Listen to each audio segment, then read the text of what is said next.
Nais ng PHIVOLCS na lumikas na mga nasa tinatahak ng bagong tuklas na fault na nagpalindol sa Cebu.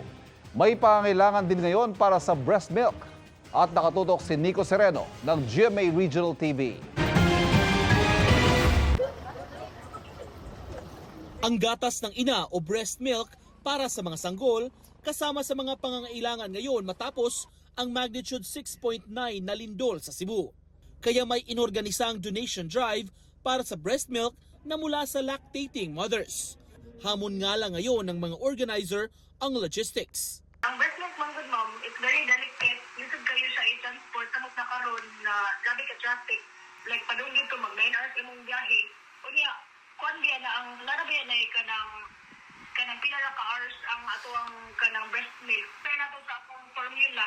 Ang PHIVOLCS naman, inirekomendang ilipat ang mga bahay at istrukturang pasok sa 5 meters na magkabilang panig ng bagong tuklas na Bugo Bay Fault.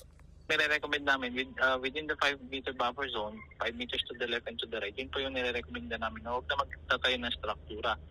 Marami pong mga bahay na tamaan po ng fault.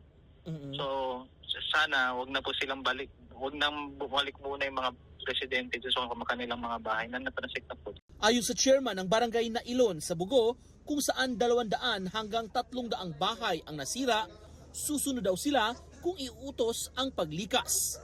Kung panlitag mauna siya kuan gyud sa mua nga force evacuate, pa-force evacuate yun ginako na sila kay ang atong itanaw ang safety man sa itong mga lumulupyo. Now, total dili man tama kaingon nga ang ilang pag-transfer dito lifetime na kun dili temporary naman kay. Para sa GMA Regional TV at GMA Integrated News, Nico Sereno, nakatutok 24 oras.